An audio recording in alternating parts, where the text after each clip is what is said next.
Okay, so so that's the one thing I wanted to point out, because too often we put that long-run aggregate, and this is a fair criticism of macroeconomics in general, that people tend to think we have more information than we actually do, that economists can actually calculate and modify and tinker with the economy to get it just right, like it's just an engine. Oh, we just need an engineer, right?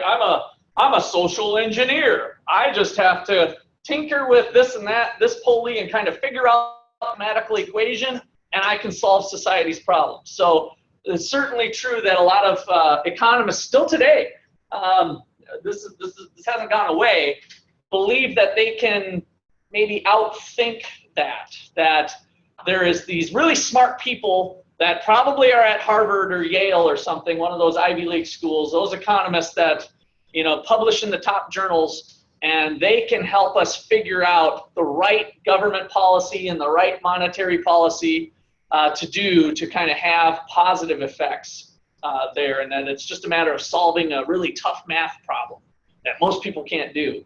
Well, some people have that, and it's what one economist who is a Nobel Prize winner that we'll talk more about today, Hayek, said was the fatal conceit, that some of these people are so conceited that they believe too much in their math and their ability to solve problems that it's to the point of actually hurting the economy rather than helping it. And so that's what he called the fatal conceit.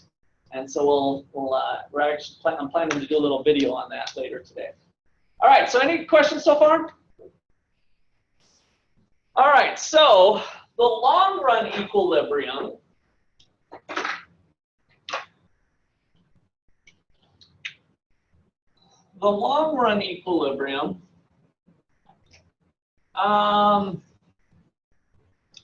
you know, I'm kind of thinking maybe I should roll with this today.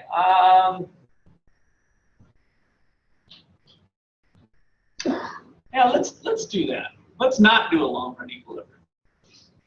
Let me, doesn't really matter where we put this curve. This is the way you might see a homework problem.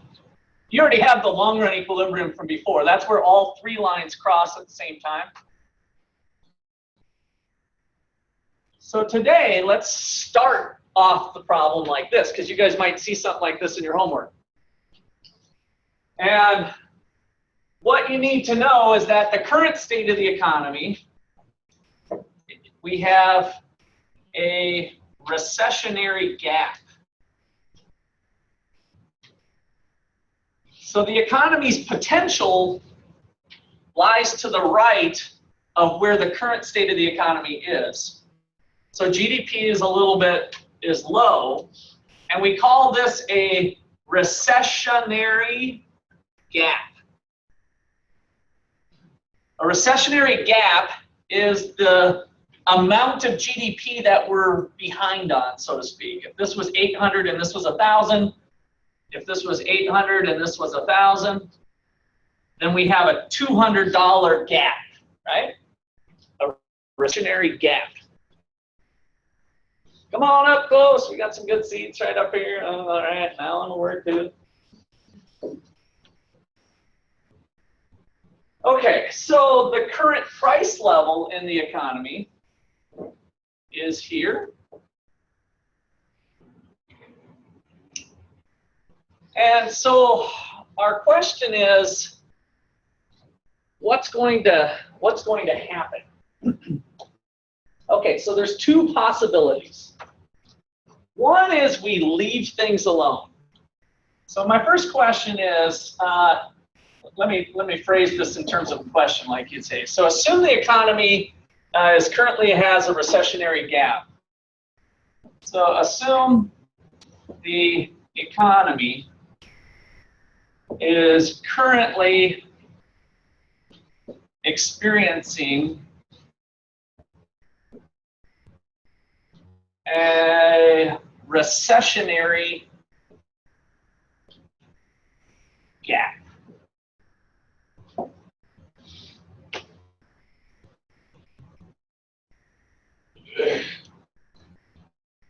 So question number one is,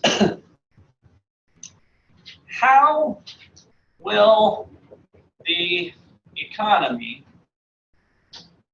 return to long-run equilibrium?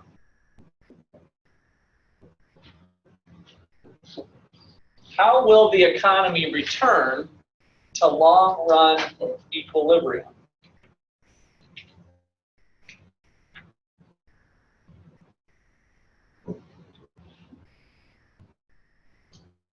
So our first answer to that question, we're going to go to Adam Smith.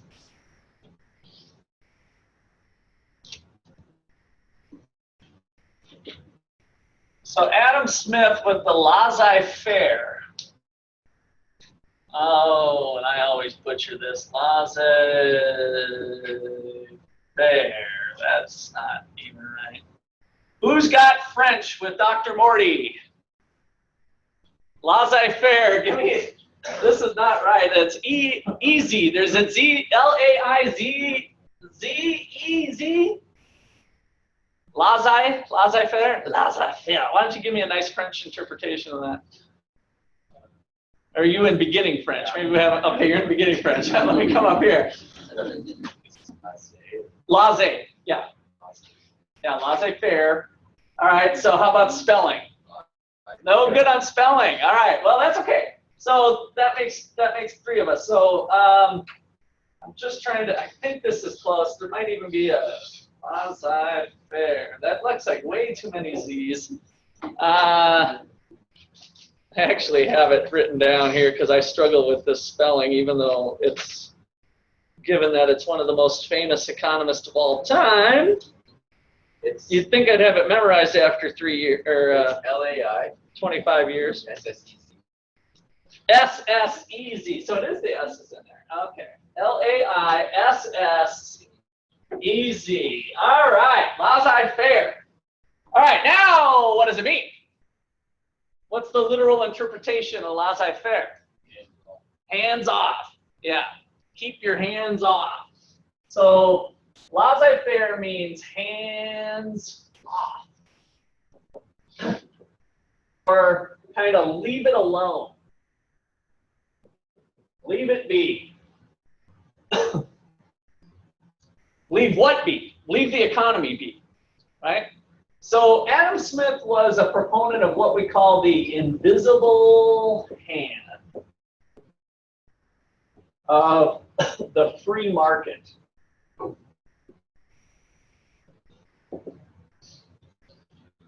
So human behavior is going to naturally guide us back to equilibrium.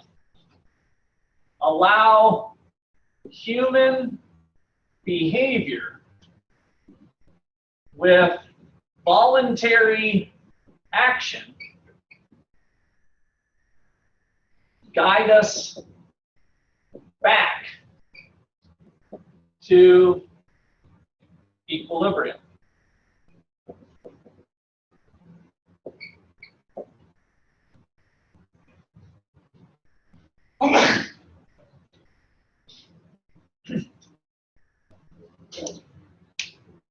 So instead of having maybe the government step in and do some policies, what would the market do on its own? You know, what's kind of out of whack, so to speak, with the system? Where we're currently at, we can try to think, well, what's kind of not working here? And so I've spoke before about the market system with market prices, right? We've talked a lot about prices and how prices adjust. If there's shortages or surpluses, prices move up or down according to the values that you all place in aggregate, right, as a market, the values that you place on markers and chicken wings and beer and pizza, right?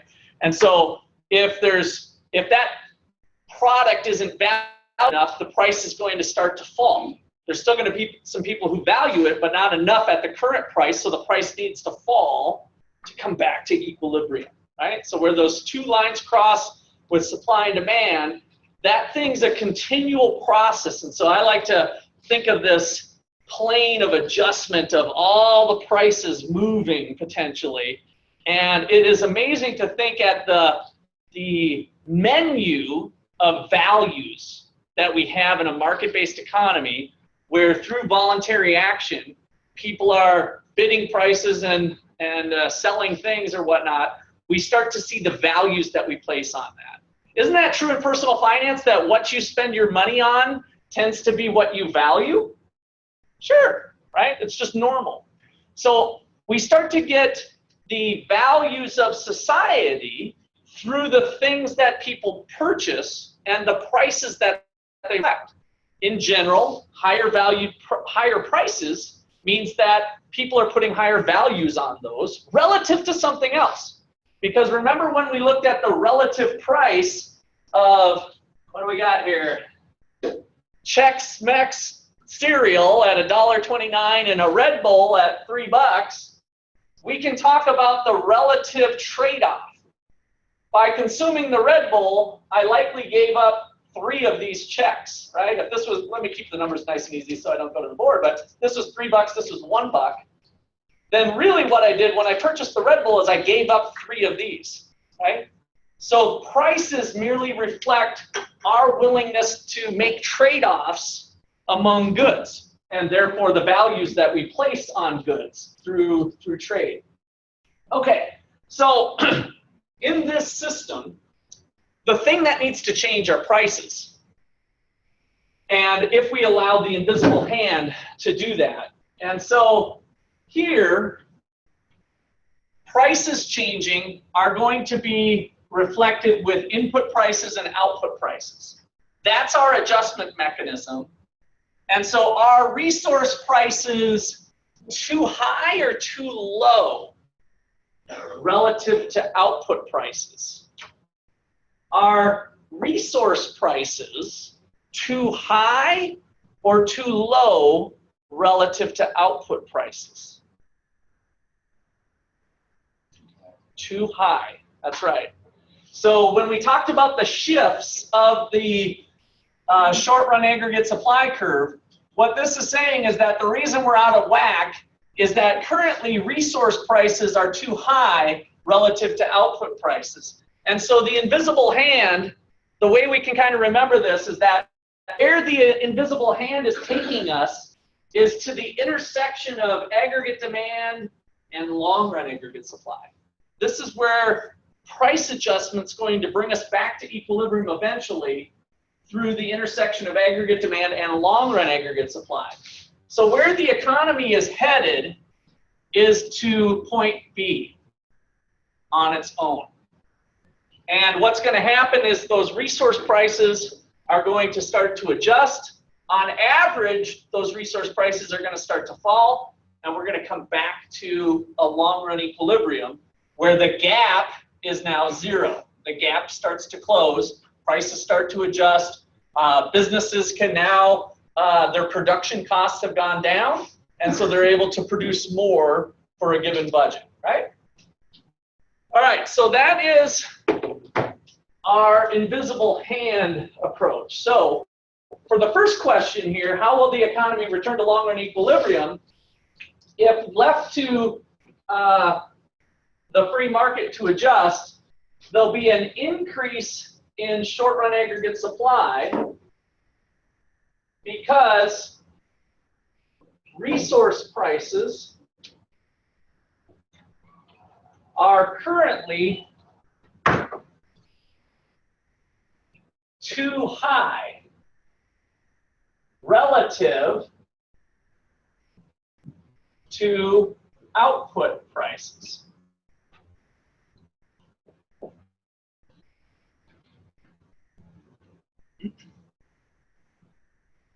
And so we'd expect the economy to move from point A to point B.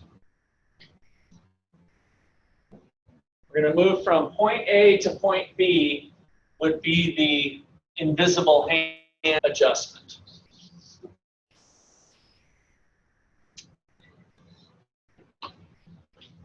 Okay, so questions on that so far?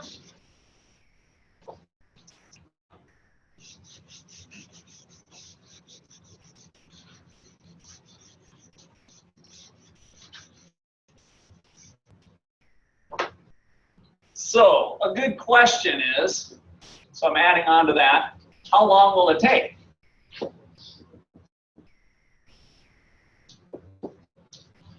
To have this long run adjustment? That's where we get different opinions that we're going to start to explore more. Some economists that follow the Keynesian line of thinking. So John Maynard Keynes is arguably the father of macroeconomics. Prior to the Great Depression, we just had economics. It was really just microeconomics in a sense. But we didn't really have this idea of macroeconomics.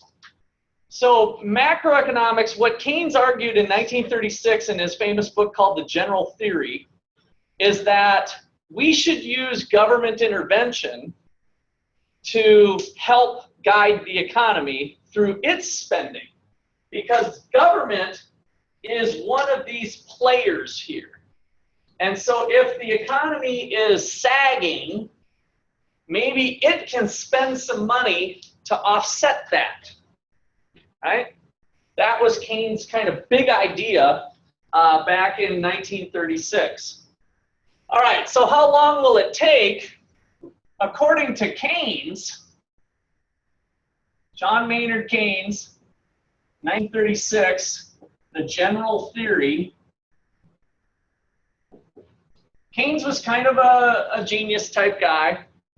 He took back some of what he said later, but this was his dissertation thesis, was the general theory. So this is a big deal. I mean, he rocked the world of economics with what he put forward.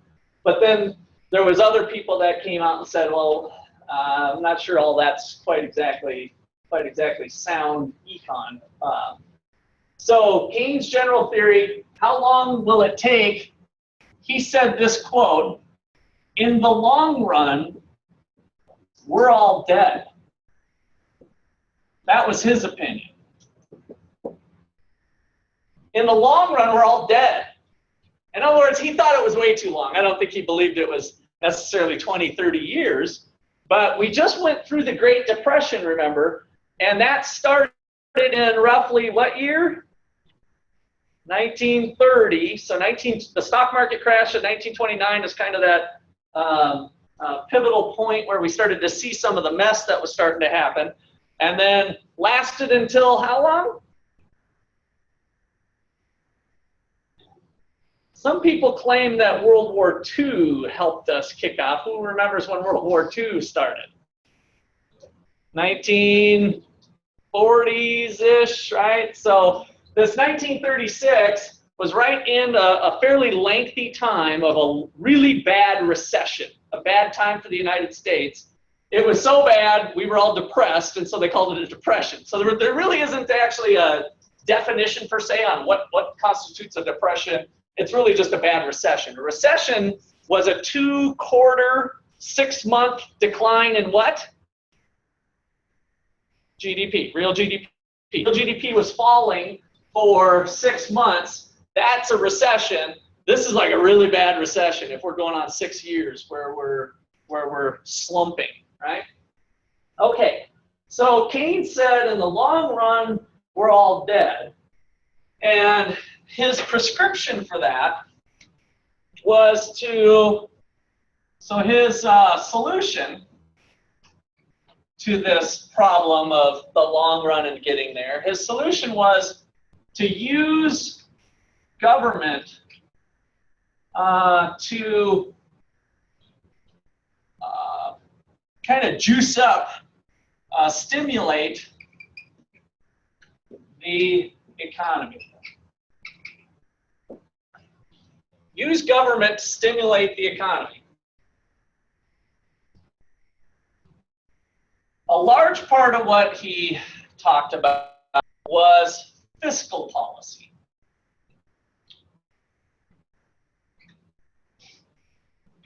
Fiscal policy. Who controls fiscal policy in the United States? Fiscal policy, where does it, first of all, I guess, what is fiscal policy before we talk who controls it? What are we changing if we're changing fiscal policy? Regulations, yes. What else? Trade to some, so trade regulation would be on there, yes. If we change tariffs and stuff, that would fall under fiscal policy. You're missing a couple biggies. Taxes and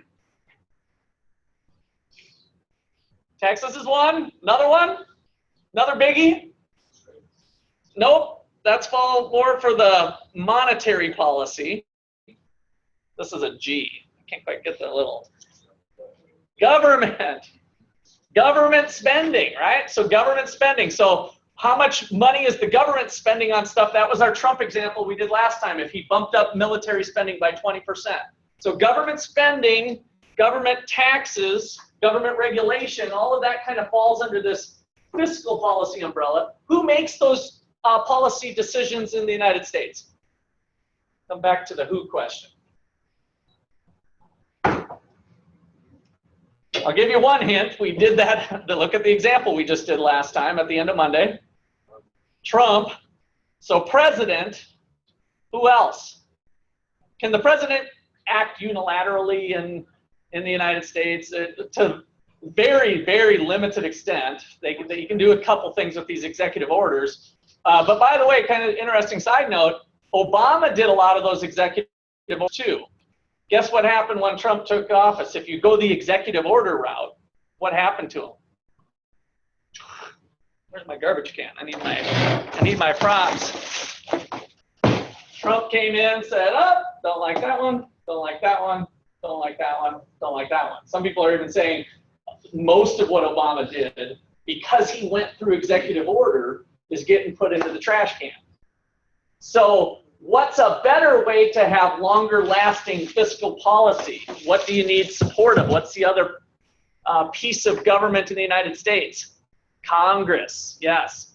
So now if you go through those channels then and get a tax change or government spending change or something, it's a little more sticky because you've gotten confirmation. One of the problems that many presidents have run into is that if the Congress is dominated by Republican and you have a Democratic president proposes policy, Congress doesn't support them, right? So we kind of have this gridlock. Is that bad? No, in fact, it's probably one of the best parts of our system. We don't want policies changing all the time depending on who gets in and who gets out and coming in and out. So we want some stableness to the economy. We're going to talk a lot more about uncertainty in this class, especially next week, on how we deal with changes and uncertainty. So having a stable, relatively stable government with, that imagine you're a business person and you're not sure if the tax rates are going to stay at 15% or they might jump to 90%, depending on who gets into office. How willing are you to invest your life savings into a new business idea? Right? So that's why having some stickiness to the policies is an important feature of the United States economy. Having good rules of the game. Okay, so fiscal policy, we've got the president and Congress who are kind of driving that boat, and some of the things they can do would be to, if we wanted to shift aggregate demand, if we wanted to stimulate the economy and start moving this direction towards long-run equilibrium, notice as we do that, though, what's happening to inflation? Is it going up or down? Inflation. Up. So 3 policy goals that we hope Trump, Congress, and Janet are all keeping in mind. 3 policy goals. Low, stable inflation. So that's kind of potentially counter to that. Of course, I don't have any numbers on here. Maybe this is a negligible increase, right? So that's kind of convenient that I don't have any numbers here for measuring. Low, stable inflation. Low unemployment. Increasing real GDP. Right? So 3 policy goals. And so we're achieving policy goal of increasing real GDP by doing that, but it's potentially at the expense of low stable inflation. That starts to become the trade-offs that we have in these policy decisions, is that often we can't have our cake and eat it too. We can't maybe meet all three of those goals because there's trade-offs to each. All right, so fiscal policy, increasing or decreasing government spending to have a shift to the right. Increasing or decreasing government spending. I kind of wrote it ahead of time. That's why I'm blocking the increasing, right? So same thing we had last time with Trump increasing military spending by 20%. So an increase in government spending will help stimulate the economy. Increase or decrease in taxes would help stimulate the economy. An increase or decrease in taxes, decrease in taxes, right, is going to be a expansionary policy. So a decrease in little t, the tax rate. Increase or decrease in transfer payments. So this one's kind of hard for one reason, but let me just throw it out to you. So if we increase spending to welfare recipients, just to throw a number out there. So would that be something that would help stimulate the economy or not?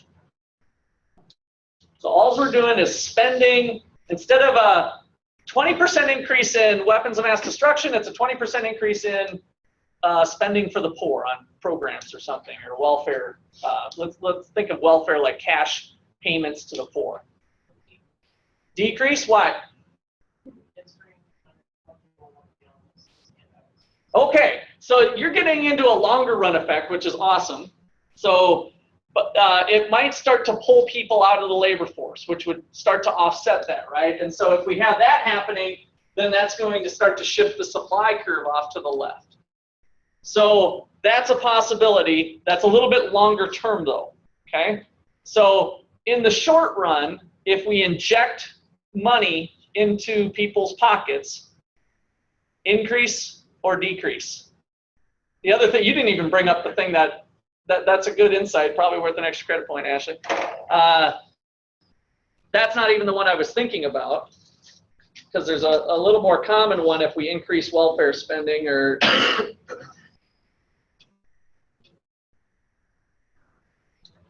what else? So if we put money into people's pockets, stimulate, increase, yes, but one of the things that hang people up is they start to think, oh, if we're giving more money to the poor, where's it coming from? Where would it be coming from? In taxes.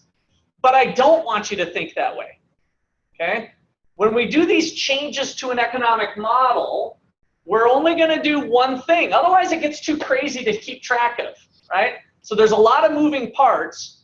That's a change in taxes is a separate fiscal policy.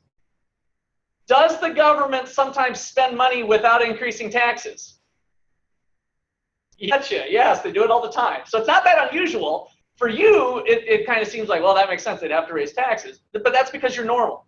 Politicians and government are not normal.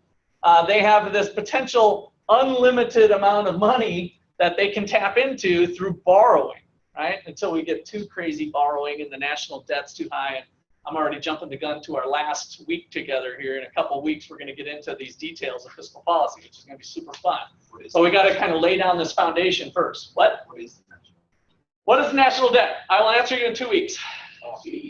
It's about 100% of GDP, if that helps you out. It's not quite 100%, but it's getting up there. So whether that's good, bad, or indifferent, we will talk about that in 2 weeks. All right, so keep these things separate. It's possible for G to go up without T going up. So an increase in transfer payments is very similar, and you could be argued as here. Here is talking more about weapons of mass destruction, actually buying physical things. But another possibility that is under there is an increase in transfers. We could just bump up the old folks too, right? We could say, hey, we're going to give you more money. We're going to increase benefits to Medicare. We're going to channel it through healthcare. There's lots of different places that we could increase transfer payments. So all of these things are shifters of the aggregate demand curve. All three of these things lead to an increase in aggregate demand, and we call them expansionary fiscal policy. Expansionary fiscal policy. That's what we're trying to do, is expand the economy. If these things move the other direction, it's a contractionary fiscal policy. We're trying to pull back the reins a little bit. That would be maybe if we believe that the economy's overheating, now we could pull back on some of that spending perhaps and bring us back to long-run equilibrium. So this all kind of plays into the idea of some of those ivory tower economists kind of figuring out, oh, we can manage this thing. We'll just bump up a little bit of juice here and take away a little of the juice here and bump up a little bit here, and we'll get this thing humming just like a fine machine, right? Kind of thinking of the economy as some machine when it's really not quite that easy, unfortunately. All right, so another solution. So this is solution, use fiscal policy. Another possibility is monetary policy. Monetary policy, which we spent all that time talking about the Fed. So who does monetary policy? The Fed. You know, that's where we got Janet Yellen at the helm, our current chair of the Federal Reserve. So the Fed conducts monetary policy. Trump and Congress can't tell Janet what to do. We have that independence feature of our system so that they can make their own decisions and don't have to answer to a Trump call if they don't want. In fact, it'd be inappropriate. Of course, that wouldn't stop Trump in some cases, maybe, to do an inappropriate phone call. All right, so monetary policy. If we tried to use monetary policy, what sort of policy would we do from chapter, 20 something? I think it was 25. Okay. Maybe? You're saying the increase that? Yeah, I want to do the same thing. I want this sucker to move to the right, but now through monetary policy. What could Janet and the team do potentially to get that thing moving to the right? Decrease interest rates, right. So that's one thing. So a decrease in interest rates through some of their policy tools. There are 3 policy tools that we had to have memorized for the test for what? Triple R, which is what? Give me what the triple R is. Required reserve ratio. They get to set how much the bank has to keep in terms of money held back that's not loaned out. Required reserve ratio, that was one of them. The desired rate, the discount rate. The discount rate was the interest rate.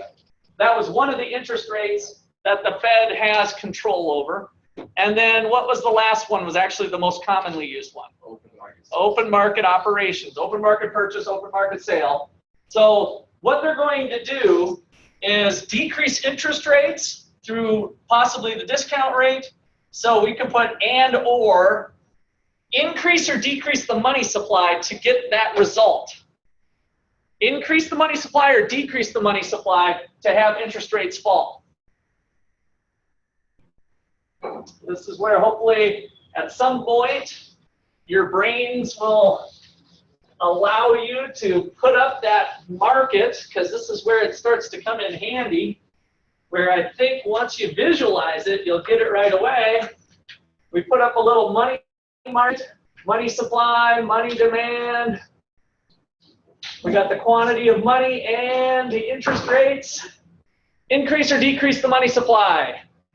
Increase, right? So this thing needs to move to the right. That causes the interest rates to fall from I1 to I2, right? So an increase in the money supply. So I put in and or an increase in the money supply. Both of those things are going to lead to an increase in aggregate demand. And we say then that the Fed is pursuing expansionary monetary policy. You got it, right? So they're doing expansionary monetary policy. So expansionary monetary policy. If the Fed is doing actions to reduce the money supply, they'd be following contractionary monetary policy. Okay, so that is what Keynes would prescribe. In the long run, we're all dead. Prices, resource prices especially, are going to take too long to adjust. So let's use monetary or fiscal policy to shift the aggregate demand curve to AD2. So this is with expansionary policy, whether it's monetary policy or fiscal policy. Let's do this to get back to long-run equilibrium.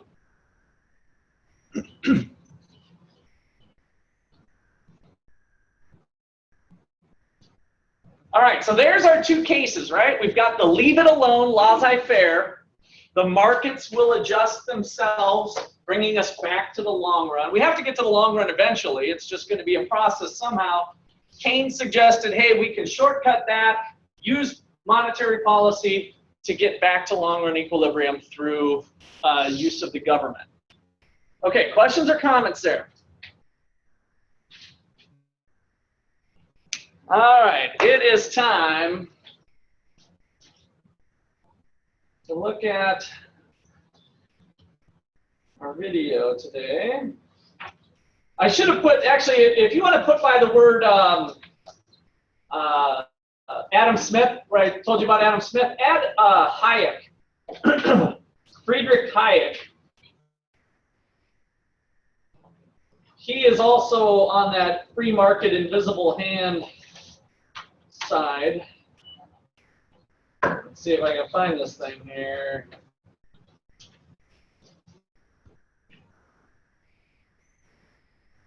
All right, here it is.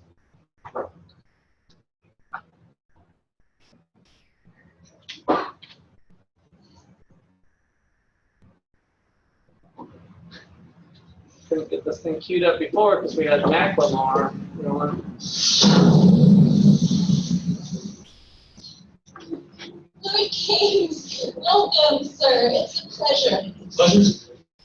Now, check this again. Lord Keynes, welcome, sir. It's a pleasure. Pleasure's all mine. Your agenda. That won't be necessary. I have the agenda. Tell them I've arrived. And then tell them I've arrived. And your name is? Hayek. F.A. Hayek.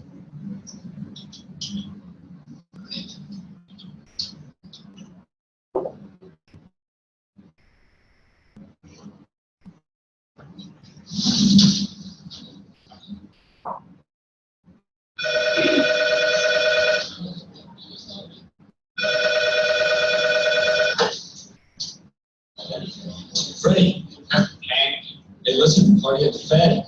Already? Why that? Lobby. John Maynard, Keynes, F.A. Hayek. Yeah, we're opposed. We oppose each other philosophically in the same studio. Going back and forth for a century. I want to steer. There's a woman bus cycle, but breezy to fear it. Like always a strong. It's an animal spirit. John Maynard Keynes wrote the book on modern macro. The man you need when the economy's on track. Depression, recession. Now your questions in session. Have a seat and I'll show you with one simple lesson. Rule 1929, the big threat.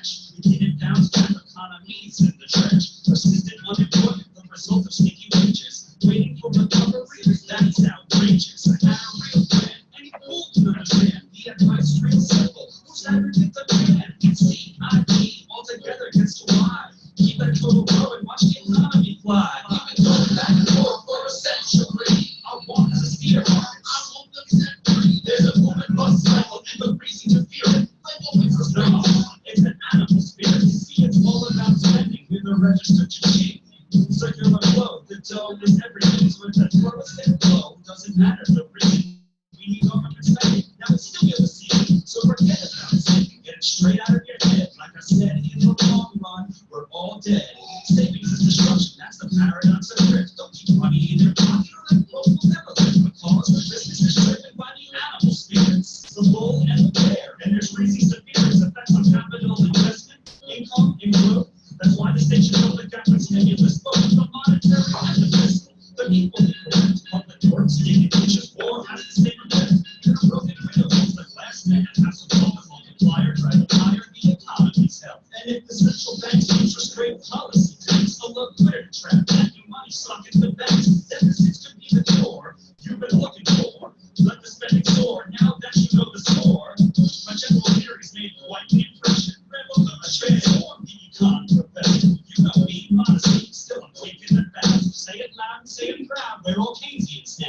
We've been going back and forth for centuries. I want to steer, I won't upset free. There's a movement bus cycle and the reason to fear it. I make my case very weak, yes enough, and you hear it all begin in broad strokes, just like my friend Keynes. His theory conceals the mechanics of change. A simple equation, too much aggregation, ignores human action and motivation. Can't present justification. No bailouts, bailouts, why pulls the machinations. Provide them with power to sell us a free lunch. Then all that we're left with is death and our push. If you're living high on that cheap credit log, don't look for a call from the hair of the dog.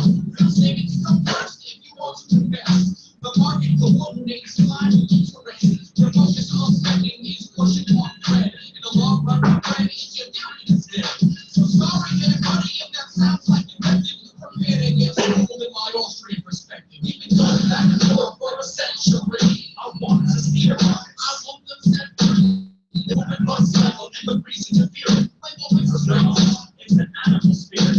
The place you should study isn't the bust, it's the bone that should make you feel leery. That's the thrust of my theory. The capital structure is key. Malinvestment is the economy. The boom gets started with an extension of credit. The Fed sets rates low when you started to get it. That money is confused for real loanable loans. But it's just inflation that's driving the ones who invest in new projects like housing construction. The boom plants the seeds for its future destruction. The savings aren't real, consumption's up too. And the grasping for resources for real is too new. So the boom starts to bust as the interest rates rise. The cost of production, price signals will rise. The boom was a binge, that's a matter of fact. Now it's economic capital that makes it the slack. For the rest of late 20s or 2005, booming bad investment seems like they thrive. But savings to invest, don't use the printing press, or a bus will surely follow. Economy depressed, your so-called stimulus will make it worse. Just more of the same, more incentive to reverse. And that trade ain't a liquidity trap, just a broke banking system undone, that's a wrap. We've been going back and forth for a century. I want to steer, I want them set free. There's a movement bus cycle and the reason to fear it. Like movement for strength, it's the animal spirit. The ideas of economists and political philosophers, both when they are right and when they are wrong, are more powerful than is commonly understood. Indeed, the world is ruled by little else. Practical men who believe themselves to be quite exempt from any intellectual influence are usually the slaves of some defunct economists. The curious task of economics is to demonstrate to men how little they really know about what they imagine they can design.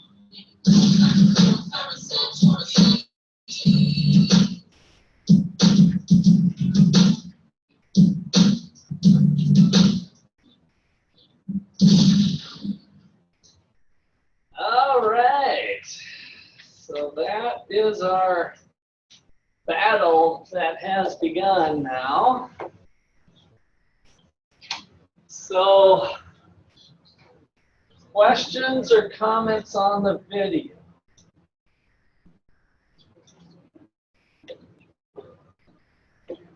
Starting to see some of the tension across the theories, maybe, with the little wrap support. All right, so let's review a little bit here. So he mentioned animal spirits. We haven't talked about that. Anybody got an idea what he meant by that through the video? Animal spirits. What comes to mind when you think of animal spirits? Give me a number between 4 and 13. 1, 2, 3, 4, 5, 6, 7. Hannah, animal spirits. Yeah, that was part of it, right? The bull and bear market. So just so we're clear on that, those of you who've had some stock classes, what does that mean? Bull versus bear. What's happening to stock prices? Which one's the bull and which one's the bear, and what are they doing? If it's a bull market, which one do you think would have stock prices going up or down is what it's related to? So let's see, we got our bull. There we go.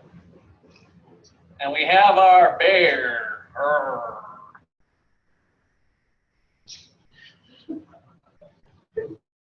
Okay. There we go. Bull market, bear market. Which one do you think is associated with stock prices going up? The bull or the bear? Bull. Bull? 1, 2, 3, 4, 5, 6, 7. Bull or bear? Stock prices going up. Bull. That's right. All right. So we've got the bull market. One way to remember that is that you've got the steer and the horns, if it's sitting up, are pointing up, and the bear claws are coming down to bear down on you is another way. Bear down, so the claws are ripping down the market, and it's attacking you. So a steer's going to go, when you watch the bullfighting, when they go to gore, they're going up, right, to kill you, whereas the bear's going to go bam, clobber down on you. So bear down and the steer's up. So animal spirits, yeah, he kind of related it to that. And what else comes to mind, I guess? Let me go back to, let's see, where did I leave off with? 7. 1, 2, 3, 4, 5, 6, 7. Not so fast! Animal spirits, what else came to mind for you? Caroline, right? Well, everybody has an idea. They actually can't be wrong with this. So animal spirits, there's no right or wrong answer. I want you to tell me what your gut feeling is. So Hannah's gut feeling was the bull and the bear are animals, that it is related to animals. But what if I just said on I've got this in English class, right? Write something about what comes to mind for animal spirits. Go. That they're vicious. Hey, I like that. All right. 1, 2, 3, 4, 5, 6, 7. Cameron. Yes. Animal spirits. We got vicious. We got some ideas, some animals, maybe related to stock market. I kind of like the vicious one, by the way. What else comes to mind? Animal spirits. That they're cute and cuddly?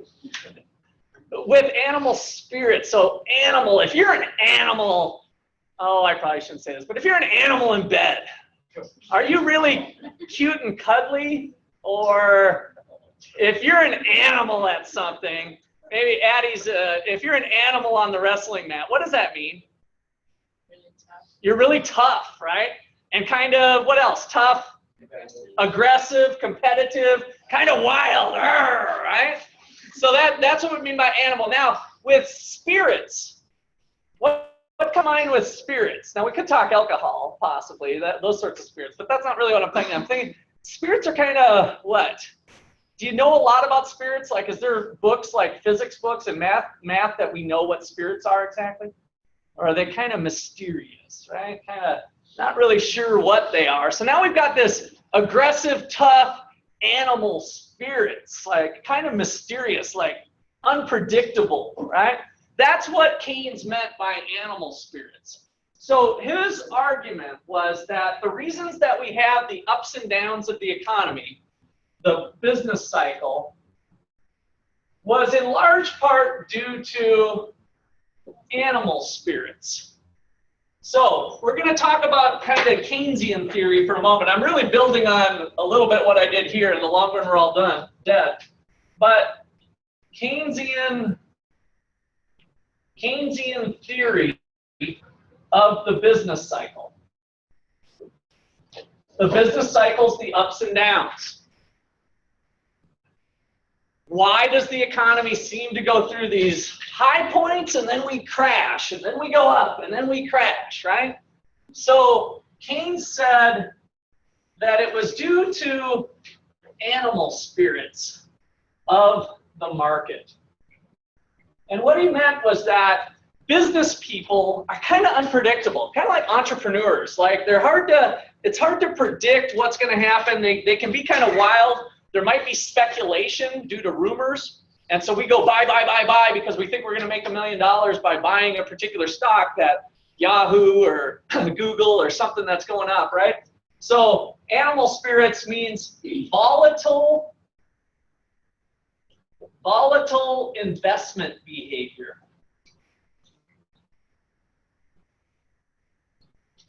So it went kind of beyond stock prices, but also with businesses, purchases of capital and equipment.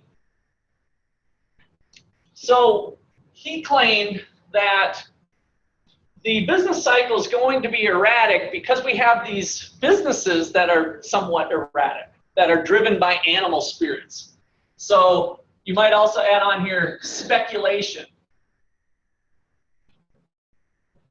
They're kind of gamblers. It's the Wild West out there. Who knows what's driving them?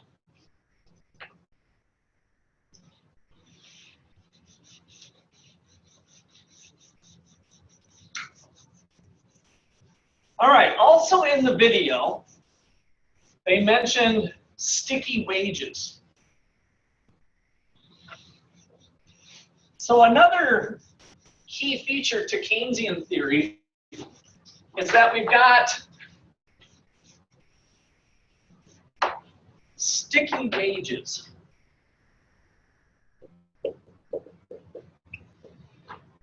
Sticky wages.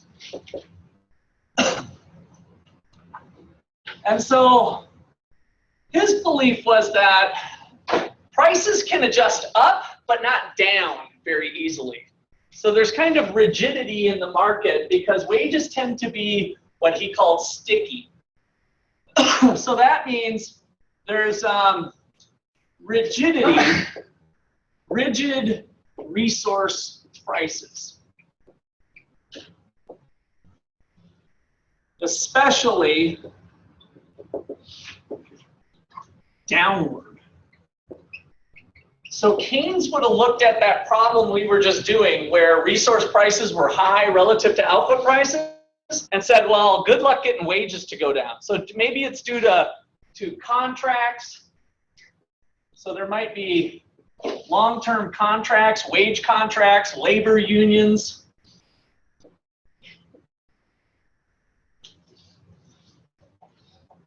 Might cause there to be,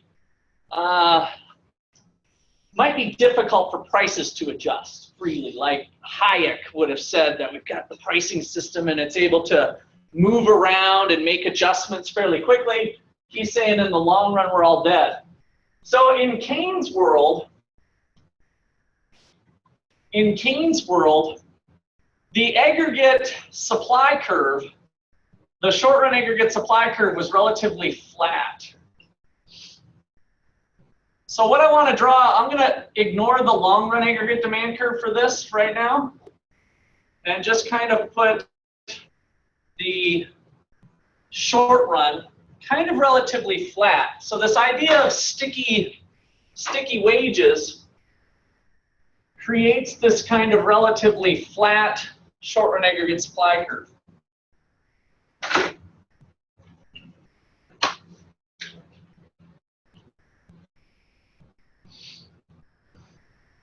And animal spirits moving around from 81, let's call this 1, 2, and 3, or whatever, it doesn't really matter what they're numbered. But the animal spirits caused the shifts.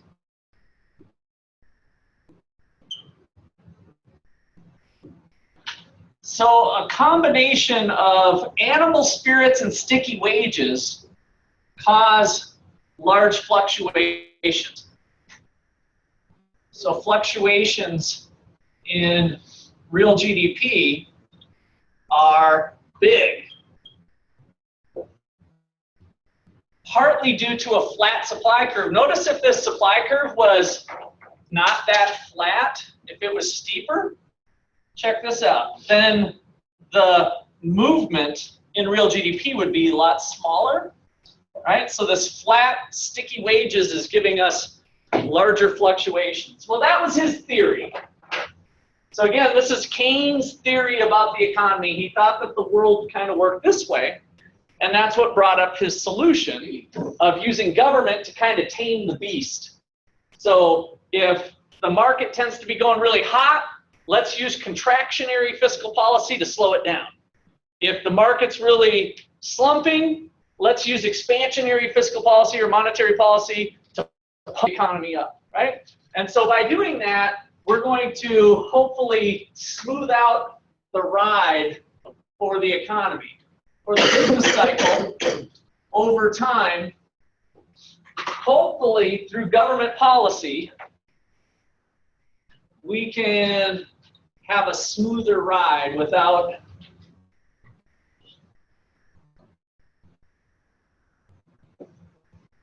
without taking away from our upward trend.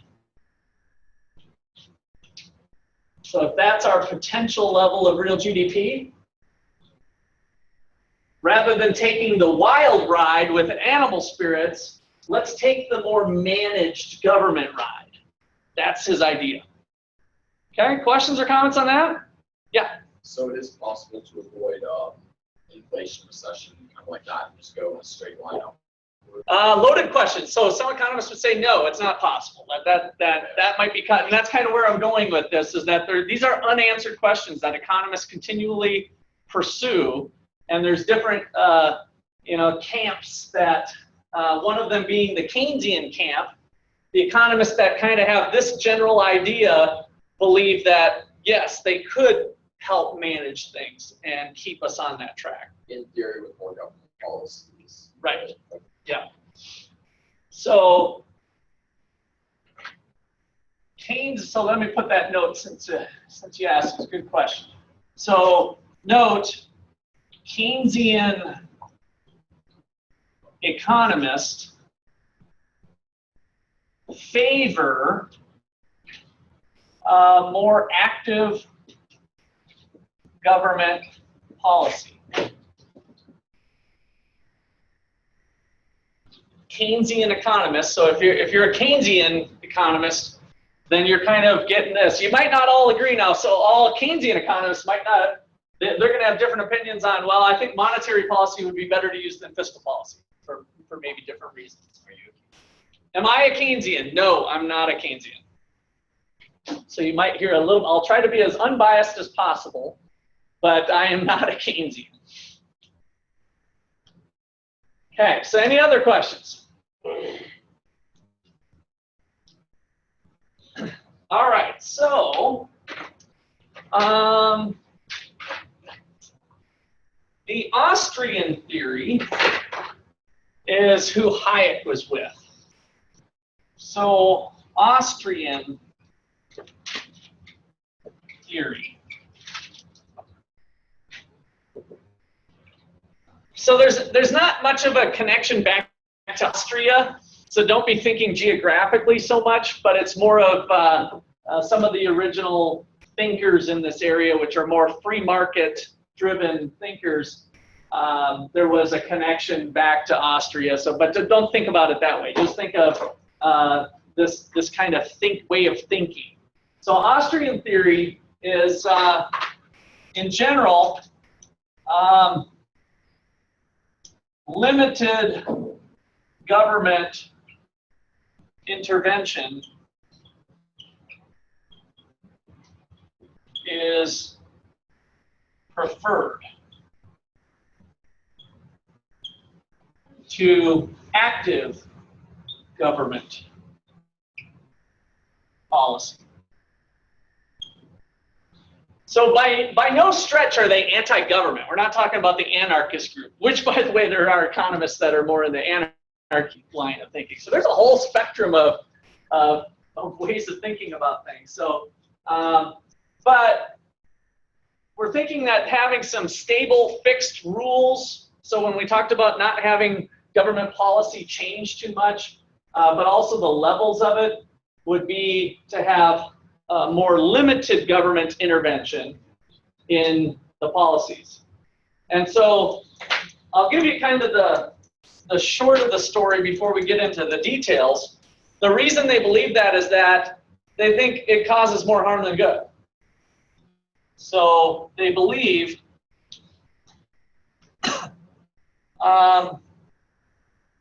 active policy causes fluctuations and, in general, more harm than good.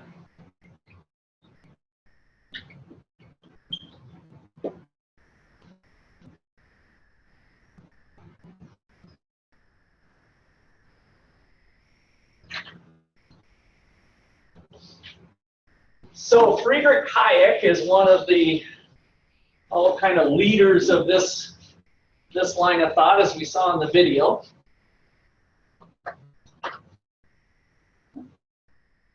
So Friedrich Hayek, F.A. Hayek, as he said in the video, he wrote a couple books. One was The Fatal Conceit, and another one that's gained a lot of popularity even now that he wrote in the 1940s was called The Road to Serfdom. And in that book, he kind of talks about how more and more government intervention might continue to lead us to worse results, I guess, long story short. So Fatal Conceit, which was mentioned in the video, and then The Road to Serfdom is another video. Both of these economists have earned Nobel Prizes in economics. That's like our top prize. So these are a couple economic heavyweights for sure in terms of the influence that they've had on the economics profession. All right, so in Hayek's model, he mentioned cheap credit. So the drinking scene where Keynes was on the bed, kind of hung over with the bottle there. So his belief that active government policy creating cheap credit allows us to get kind of crazy with our purchases in terms of it not being balanced. What was the thing in the video that they said was malinvestment? What was one of the things, like if the government, if Janet Yellen and the team keeps interest rates too low, what are some things that happen? It does stimulate some stuff, by the way, but what did it stimulate? Low interest rates. What are some things that might help stimulate? You can think about yourself and your family even. If interest rates are low, how might that change your behavior? Borrow more. For stuff like what? So definitely borrow more, right? So we saw that in the loanable funds market. So what are we going to maybe borrow for? Cars, house.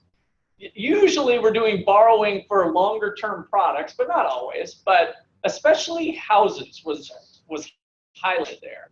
So imagine that a government policy is put into place, interest rates are kept low, and people are allowed then to buy, not only more people getting houses that didn't have houses before, but also people buying bigger houses than they would have maybe otherwise done, right? So because the interest rates were low, that lowered your monthly payment. That just meant, yes, hey, I could have a lower monthly payment. Or do people sometimes think, I can afford to do $1,700 a month. How much house does that buy me? And buy the biggest house possible, right? So that's the budgeting exercise that most people go through. They don't think, oh, I'll lower my monthly payment because interest rates are lower. Not traditionally, that might induce people to buy a bigger house. So all of that ends up putting excess demand, an increase in the demand for housing. So if we look at the housing market, what happens to prices if there's an increase in demand for housing? What happens to price of house? It goes up. Okay, so now we've got the economy, because of government policy, wanting to stimulate, kind of the Keynesian idea, we're starting to take, remember the long run, I don't have the long run up here, but in the long run, the amount of stuff we can have in the economy is determined by our basic resources, land, labor, capital, and entrepreneurship, right? And then technology, whatever that is. That's where we're going to be. But the government intervention caused a malinvestment, according to Hayek. What does he mean by that? If you're God looking down at the United States, at the island, what's happening with this government policy that otherwise wouldn't happen? What is the mal? So mal, just so we're clear, kind of investment that's not good, right? Malinvestment of society's resources. What's going on? What was he highlighting?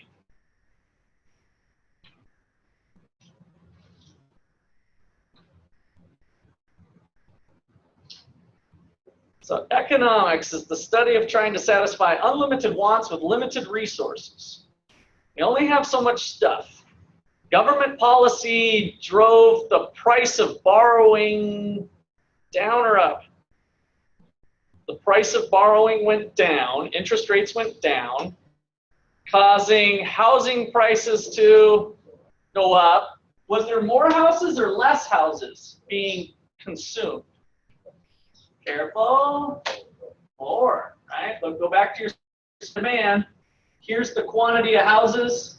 Here's the price of houses. After the increase in demand due to government policy, we've got more houses. So what is Hayek referring to in terms of maybe there being some malinvestment? So remember, investment, back to our cigarettes, C plus I plus G plus X. The I included what? What is, which is investment, by the way. What was inside of I? What kinds of activities? Where did we leave off with on my 7 calculator? Who was the last 7? Magic number 7, Cameron. So 1, 2, 3, 4, 5. My eyes are deceiving me here. 6, 7. Jake. What's in investment? C plus I plus G plus X. What type of investment is going on? So we got our cigarettes. Back to the early chapter. C plus I plus G plus X. What is inside of I? What kind of stuff? David? New capital by business. Okay, new capital. What is capital? What's our? Let me go back to Jake for this one. Capital. Equipment, buildings, machines. It's not money is the main thing, right? It's not money. In econ class, capital is the actual physical machines, business, and equipment.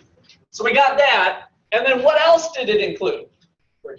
Purchases of new homes, new construction homes. Okay, so now, what did Hayek, back to my question, what did Hayek mean by there being malinvestment potentially?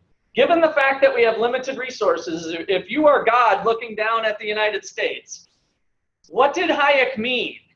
What's happening down there in terms of malinvestment, investment in the wrong place? We got homes versus, what did you say, Damon, are the other things? Purchases of new capital, which means businesses buying machines, tractors, and buildings. Do we have too much homes or too little homes? If you're looking at the big picture of the economy, looking down, because of this government policy, do we have too many homes or too less homes relative to the amount of buildings, machines, and equipment? Too many homes, malinvestment, right? So the government policy has caused us to start building bigger homes, more homes, and ultimately, how useful are homes in the production of next period's output compared to a building and a machine? In other words, if I look at 2017 data, how much of that is going to help for 2018 and 2019 production when I have a bigger home, a McMansion, if you will, right? Does it help at all? No. It's not much different than spending your money on a Twinkie and a beer and a chicken wing. Think about it. What are we really buying if we've got a 2,000 square foot home, right? And the government allowed me to buy a 1,000 more square feet. Maybe it's even still a 3-bedroom. So I've got a 3-bedroom, 2-bath house, right? But now I've got a bigger bedroom with a walk-in closet, right? One of the bedrooms used to be 10 by 10 in the 2,000 square foot house. Now it's 10 by 14, right?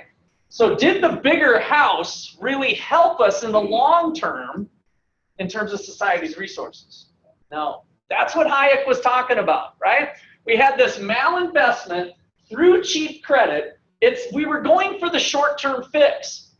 That monetary policy might have helped in the short term because people were buying houses. Remember, in C plus I plus G plus X, in 2017, technically it doesn't really matter if you build a house, a McMansion, or if you buy a tractor. What's really helpful, though, is that tractor in 2018, 2019, and 2020, whereas the bigger house virtually doesn't. It might as well have been a Twinkie and a piece of pizza that got pooped out the next day in terms of its effect on the economy, right? A bigger space. Great, now I can acquire more crap and put it in and have it store up and collect dust. But maybe I'll have to hire a house cleaner because my house is so big, and that'll help the economy. Maybe we'd have some offsetting effect, right? But in general, that is leading to this malinvestment. Okay, so then back to the story. What happens after a while? Can the economy ride on those price changes in homes? Can our economy ride on that? No. Can we continue to employ more people on that factor alone? No, because eventually it's not sustainable, right? We can't live off of inflation. We can't live off the price increase. The price increase does nothing for us in real terms, in terms of what we live on and what we need and what we do. We need real GDP for that. We need real GDP as the quantity of those things in a persistent way, and we need that economic growth. And so that's what Hayek was talking about, is that the policies of the government tend to lead to that, which isn't sustainable over the long run and will eventually lead to a bust. And so there's more focus on the credit cycle and how the government distorts our behavior rather than this short-term Keynesian fix of all we got to do is spend money, spend, spend, spend, get the spending up, boom, we're done. Yes, that might be true in the short run, but in the long run, it's going to cause more problems than it's worth. That's kind of the two schools of thought between more free market type policies versus a more government managed policy. Okay, questions or comments? All right. Gosh, I wasn't sure how far we're going to get. Let me make sure I said enough here. I don't think I did. I did Hayek. Let me get some of that down in your notes. Gosh, we can even keep this little picture. I kind of like that idea.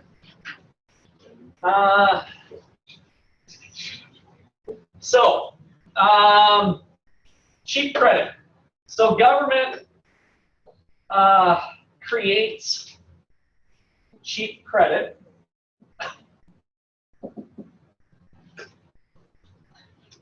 Which distorts the value system, the pricing system, right? It distorts the price system. Parentheses, our true value system.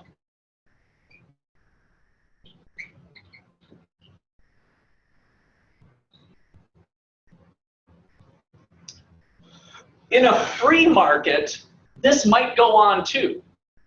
But the difference is that through voluntary human behavior, they talked about human action in that video, it's human action. People are making the choice that they want, I suppose this has been a spitter, oh, maybe not good. They have chosen to buy a house instead of a Red Bull, right? So in other words, the increase in demand for housing was made by somebody who was choosing to not buy Red Bull to make that decision, right? The trade-offs were there.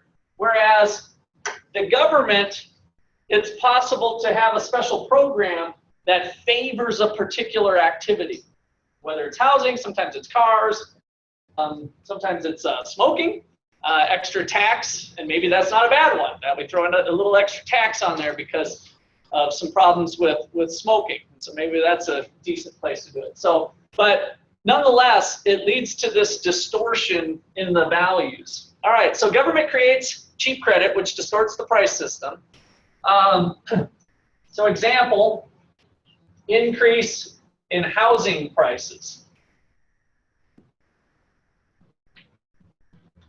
And increase in the quantity of houses.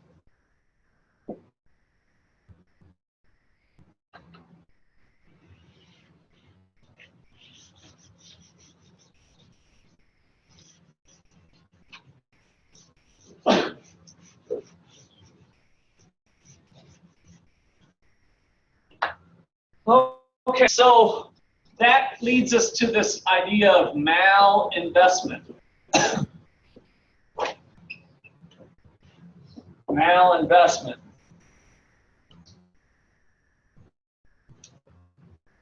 Society's scarce resources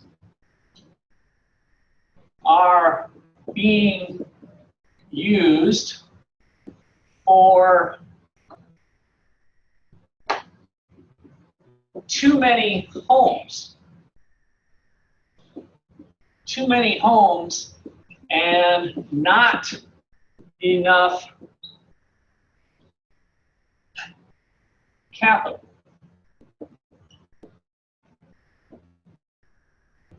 Machines, buildings, computers, etc.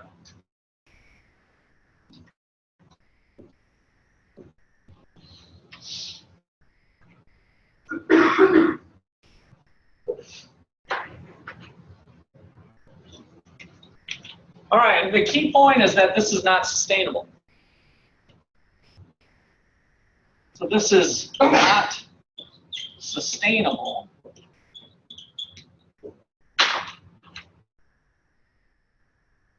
in the long run, and eventually leads to a bust. The boom and bust cycle is the name of that video, leads to a bust, a decrease in real GDP, a recession.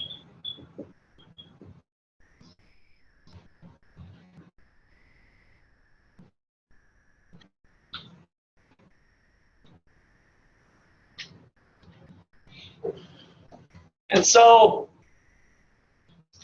Hayek's policy prescription of what the government should do is do stuff that's very stable and fixed. Don't try to be too active at any given point in time.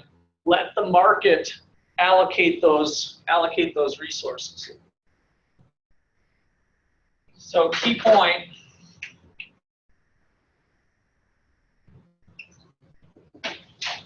Let the free market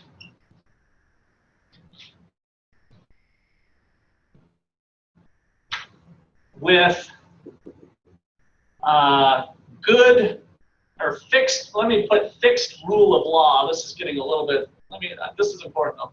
With fixed rule of law, let the free market with fixed rule of law, so we're not trying to eliminate the government again, right? Let the free market with fixed rule of law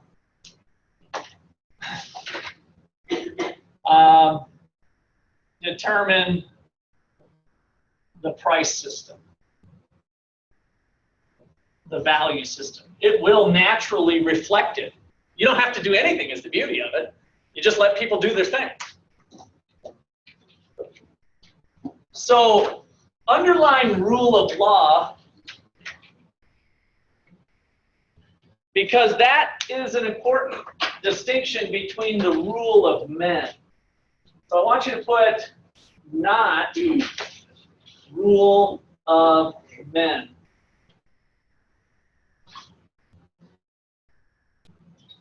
And when I say men, I'm using mankind, right? So this is not a gender thing.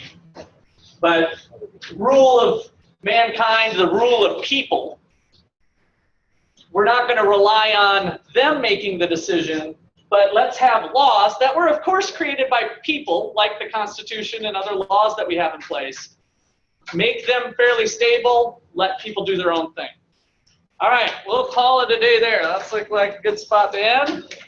Check your watches. That is early let out by a long shot, 3 times the amount of time that I normally